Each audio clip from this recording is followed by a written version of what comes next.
ning babae sa ato pa nga mahimo ninyo asawa. Nadawat ko niya. Oh, sige. Pero mga tayo ko sa mga babae, hindi ba mo sa inyong paggalang pagbubuton aras pagbugos kami niyon? Oo, Mayor. Nadawat pa rin yung lagi sa inyong atubangan na mahimo ninyong bana. Oo, ako ginawat.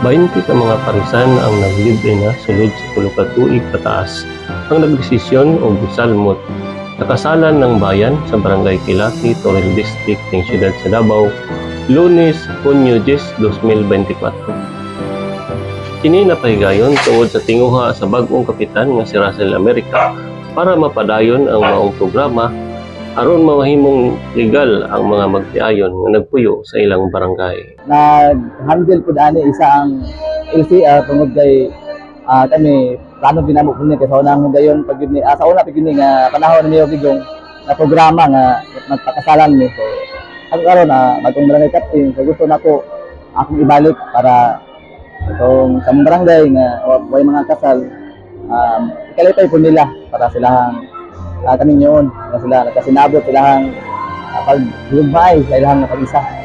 Ang mensahe no sila kung pero nga kung dihi mo unta mapaan nila og simbolo ang mga ipangkasal tungod kay kaning yun. So ang ganit na kay parang sa tuwa tungod kay panagsan sa tuwang kinabuhi no may tabuhan ta kung may mga kasal.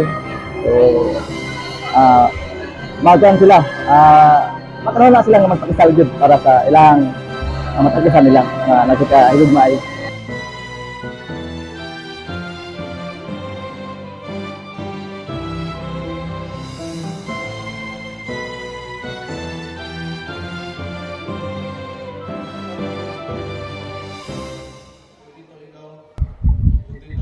Ginumala ni Mayor Sebastian Basti Duterte ang maong kasalan. Una gisugdan ng kasal, pipila ka mga halangdong bisita ang yatag sa ilang mensahe para sa mga kaslonon. Takip na si Mayor.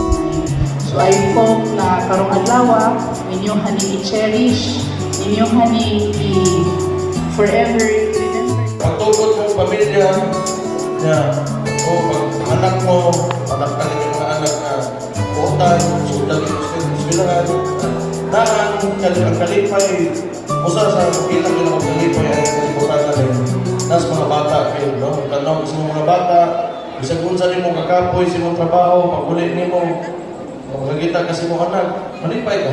Mawala tanan nimo ang kakapoy, ang tanang hago, okay lang kung makakita ka nga nalipay ang mga bata, di ba? Human sa seremonya sa kasal, nakadawat ang mga bagong magtiayon o cash assistance gikan sa opisina sa atong mayor sa siyudad sa Davao. Ingon man, nakadawat usab silang mga regalo gikan sa barangay council o gikan sa mga halangdong bisita nga mitambong sa maong kasal.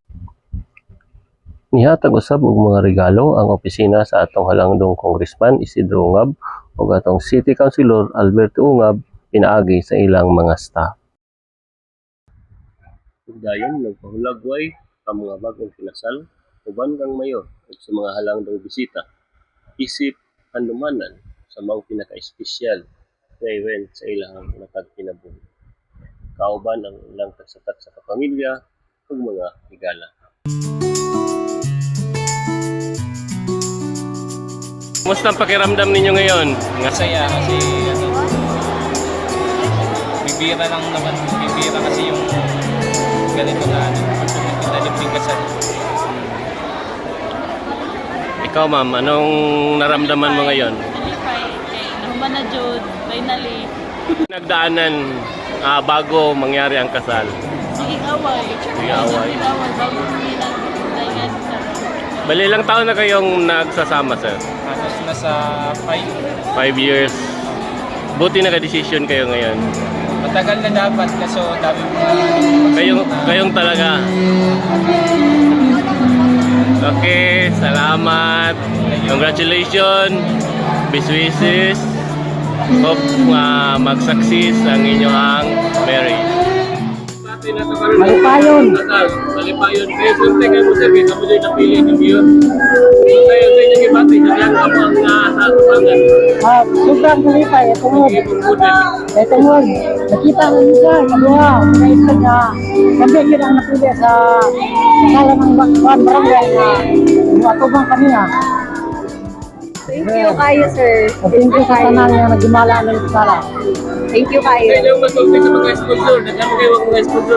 Super thankful me kay naabot sila kay kami gid bless me gid everyday pero mas bless me karon kay daghan kayo mga naghatagog mga pagkaon, bugas, samua, mga counselor. And thankful kay me kay gihimo silang instrumento ni God nga maghatag og mga ingonani sa ato ang kuan. Sa ato ang mga kaskas. Okay, Mayor po. Thankful po mi kay Mayor kay nisugot siya nga sa busy niya na siya. Ako din si Chair Jan ang galing na special person ng Barangay Kilate. And isa sa preparation dun sir, gano'n ang ana resulta, sama sa mga yung maanin doon ang resulta. Tungkol sa panag-iusa sa Barangay Council dining sa Barangay Kilate, nagparunahan ni Barangay Captain Honorable Russell America. Tungkol sa iyang pagpangulo, tungkol sa iyang leadership skills, ingani ang resulta, isa ka maanin doon ang resulta sa kasalan ng barangay diri sa Kilate. O pinaagi po sa pagsinagtanay sa council, pinaagi sa pagkinabangay, panag-iusa. Ingani doon ang resulta sir, nga makaingon doon o maanindot kaayo no. O dagan po kayo salamat sa ato ang malanggong mayor, na si Mayor Sebastian Z. Duterte nga naa doon ang iyang presensya, ang iyahang tabang makanunayon din siya nga mutabang sa matag barangay. Sa mga sponsor po dahil dili po dyan nato kalimtan nila, binagit kaayos sa to ang congressman o sa tong konsehal nga si Doong nga si Alberto nga naapod dyan siya nga andam mo tabang nagpaluyo po din na event ko. Dagan di kayo salamat. Kung sa ubang councilor, yung Potro Villaforte, naapod si Puta din sila, mga konsehal sa 3rd district na naadyo kung andam din nga mo suporta kung na-event ang matag barangay mo. Nandako di kayo mo pagpasalamat sa ilahap ko. Dagan salamat sa sir. Involved din mo ang pila sa ating salamat sa program. Maaari na mo na ito sa bahay niya. Pusin tayo na nakala ng barangay Kilate. Kamu isa na tibong ako di pasalamatan bigay ang naamo nagsuporta sa mo ang barangay sa buwang programa. Pwede kang kay kamo kanal mga ihatag diri karon og kaning tabang sa muang limo nga kasalan. So sa office ni Congressman, daghang salamat mga sir.